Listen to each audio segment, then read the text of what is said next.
I know there's things you cannot tell me. But I also know there's a story here, and I think everybody will hear about it. Do you think your paper has the resources to take that on? I do. Do you? When you were taking on this role, how aware were you of the events around uncovering the story? Well, I followed the story closely. I grew up in Boston, I've been a Boston Globe reader my whole life. So I was well aware of the story, and it was very close to home. I mean, I grew up Irish Catholic in a basically Irish Catholic community. I was an altar boy. I mean, I had the whole bit. So it was a very, the story hit very close to home. I knew the result of their work, but I didn't know who did it. I didn't know that the Boston Globe was responsible, let alone their column called Spotlight. So that was a whole education for me. I was very interested in learning how a newsroom works. Did you do a good job playing you? He did an awesome job. We spent a lot of time together in New York. We had a long dinner, and he was trying to pick up certain accents, and we're getting to know each other. We're talking wives and kids and work and all that kind of stuff. And then I'd see him kind of like leaning in, like trying to pick up stuff, and I'm like leaning back, like, hey. And but he was just had something in my eye. Yeah. They'll try to silence anyone who speaks out. You leave me alone, you hear me, goddammit?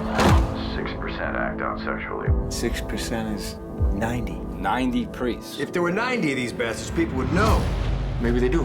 Why is now the right time to tell this story? I think it's great timing because journalism is in a bad way, not just in the United States, but globally, particularly those, I think, 40 and under aren't reading newspapers the way they used to. There's still a lot of good investigative journalism that takes place, including at many local newspapers, but there's not enough. And those resources have been very much threatened by the financial pressures that we're encountering. And so I think this movie shines a light on good journalism and shows the importance, particularly of investigative reporting. What do you think the film's comment on the importance of investigative journalism is in a day and age where we do see sort of the traditional newspaper journalism dying out, internet journalism taking over? Well, I think the key point is that internet journalism isn't taking over. I think that's the fallacy that a lot of people think, well, there's more information than ever. Where does that information come from? I really think the general public has this misperception that, oh, it's been replaced by new media, by the internet. I don't think we truly understand what we've lost. What are you hoping the main message that comes across in Spotlight is?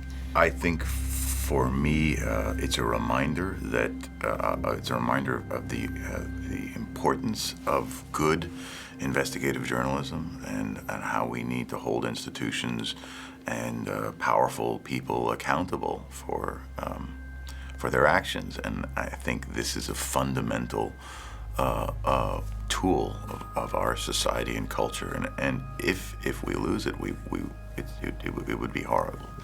Maybe the greatest accomplishment of the story was that it gave voice to the victims. It allowed them to have the courage to come forward and talk and tell their story and not be ashamed. And that's important. This is not just Boston, it's the whole country, it's the whole world. They knew, and they let it happen. It could have been you, it could have been me, it could have been any of us.